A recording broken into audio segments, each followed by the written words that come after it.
Oke, kali ini kita kedatangan servisan Asus ROG Ali Z1 Extreme ya. Nah, ROG Ali ini mengalami mati total karena korsleting melalui dari charging portnya ya, port Type C nya. Nah, ini dia tampilan motherboardnya. Langsung aja kita bongkar ya motherboardnya. Oke, setelah berhasil kita bongkar, ternyata kita coba colok adaptor melalui port Type C nya. Tegangannya stuck di 5 volt dan tidak device-nya tidak mau hidup, tidak on sama sekali. Kita menggunakan adaptor dari Ugreen, pakai orinya juga tidak mau hidup, dia stuck 5 volt. Artinya motherboard Ali ini korsleting ya, atau protect, dikarenakan korsleting dari port Type C nya.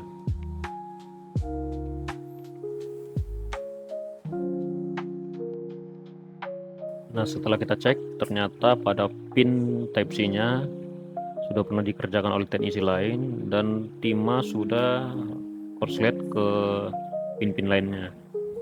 Nah, untuk saat ini kita lakukan proses pemisahan pin yang menyatu tersebut agar pinnya tidak korsleting. Nah, setelah kita lakukan solder ulang pada pinnya dan kita pastikan tidak menyatu dengan pin yang lainnya, kita akan coba colok lagi apakah ada perubahan pada voltase konsumsinya.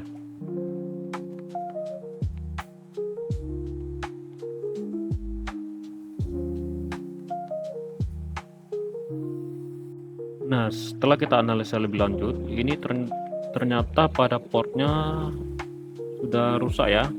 Pin pada konektor Type C nya sudah bengkok dan sudah terputus sebagian di bagian dalamnya, dan di bagian tengahnya sudah keluar sebagian ya dari jalur portnya. Nah, kalau sudah seperti ini, kita akan lakukan pergantian port langsung, karena tidak akan mungkin lagi dicolok kalau portnya sudah mengalami kerusakan seperti ini. Nah, kita lanjut, ini proses pengangkatan dari portnya. Pengangkatan dari port ini sebenarnya cukup sulit ya, karena port ini memanjang hampir seperti sodim pada RAM. Jadi kita akan lakukan pemasangan timah baru agar mudah dicabut. Mungkin prosesnya akan kita persingkat, kita percepat ya.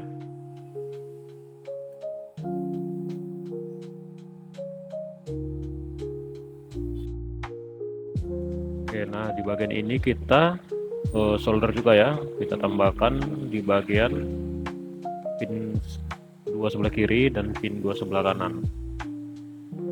Nah, di bagian ini kita solder, dan di bagian kiri juga,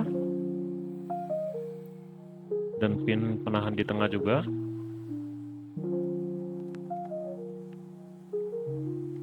Oke, kita cek lagi, tambahkan timah sebelah sini dan sebelah sini. Oke, untuk timah pada pin di bawah konektor kita tambahkan pin timah cair ya, agar lebih gampang untuk cair.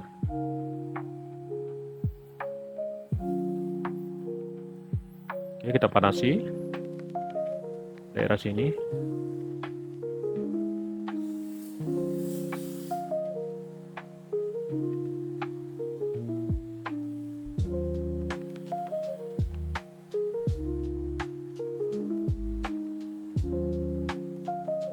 Nah, karena ini bagian mikroskopnya tidak mencakup ya nanti ke bagian port pengangkatannya, jadi nanti kita akan lompat ke port.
Oke, ini dia bagian portnya yang sudah terangkat. Karena prosesnya tadi tidak mencakup lensa mikroskopnya, jadi tidak kelihatan ya. Nah, ini portnya yang sudah terangkat. Kita akan bongkar port ini. Kita lihat bagian konektor Type C nya yang bagian dalamnya apakah bisa diganti atau harus diganti dengan port lainnya. Nah, untuk kakinya kita akan bersihkan dulu, kita ratakan dan kita kasih timah baru ya.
Oke, proses ini adalah proses pemotongan platnya, plat pada konektor Type C nya. Kita bongkar apakah konektor tersebut masih bisa diganti atau harus ganti satu set ya. Kita coba ekstrak dulu port mailnya dari konektornya. Di sini prosesnya agak sulit, jadi kita harus hati-hati jangan sampai bengkok.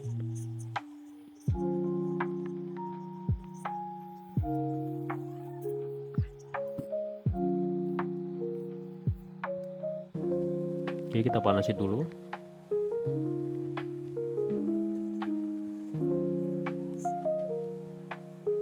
Ini portnya agak sulit ternyata dibuka, karena sebenarnya port ini memang harus diganti satu set. Karena ini portnya modelnya adalah model cor ya, udah satu set dengan Thunderbolt hookingnya.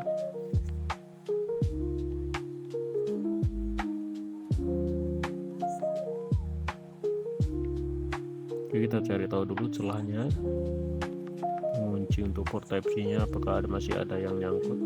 Kita gerenda sebelah sini dulu.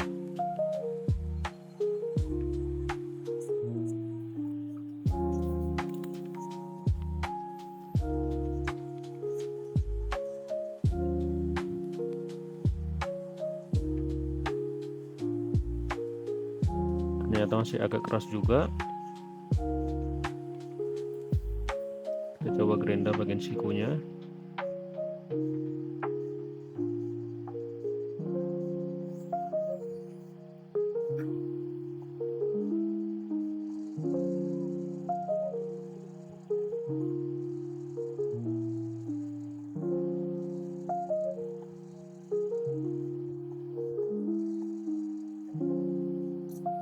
Coba congkel-congkel dulu, sepertinya agak sulit.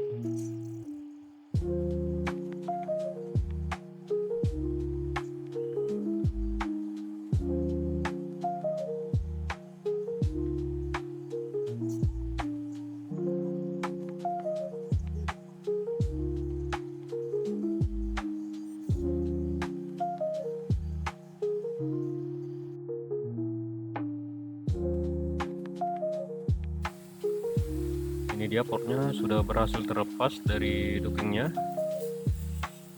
Nah, ini pinnya sudah patah ya, yang paling ujung tadi sudah patah, jadi kita putuskan untuk mengganti portnya langsung.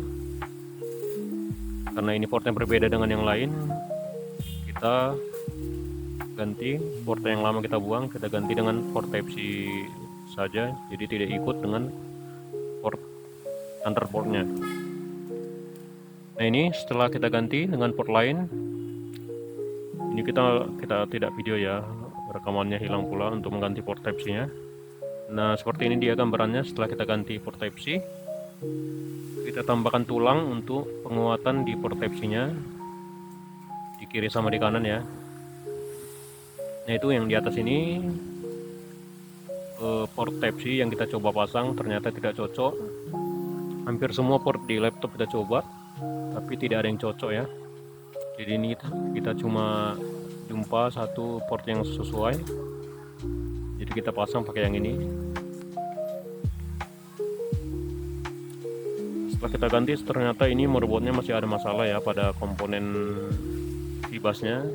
Nah, komponen kecil ini Protect ya, jadi kita ganti juga untuk bagian untuk IC ini kita ganti juga. Nah, ini ada masalah yang lain ya, L-shift, board L-shift nya ternyata mengalami kerusakan, tapi untungnya customer mempunyai cadangan L-shift nya, dia udah beli, jadi kita pasang yang baru. Nah, ini yang lamanya ya, bagian soketnya ada yang pecah yang saya pegang tadi. Nah, ini penguncinya pecah ya, jadi dia mungkin sorting pas dibuka. Kalau dipasang dia mati, tidak mau hidup, lampu indikator yang merah ini mati ya.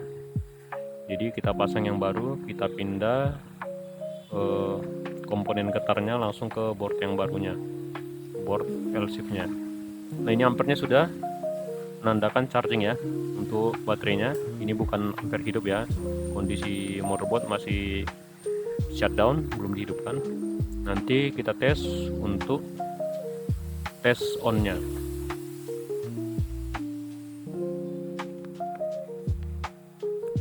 Nah, untuk board ini sebenarnya dia punya sensor on, sensor V-in. Jadi dia kalau dia nggak ditutup lakban, dia akan membuat motherboard mati. Oke, ini udah kita pasang dan sudah kita pasang juga SSD penguncinya sendiri ya, buatan kita sendiri, bonus untuk customernya. Nah, ini dia hasil pengetesan kita dan kondisi motherboard kita on kan, kipas sudah on ya, SSD terpasang. Nah, ini sudah masuk Windows, dan ini sudah kita nyatakan normal dan berfungsi dengan baik. Oke, kita akan balikkan ke customernya langsung. Kita hubungi customernya dulu.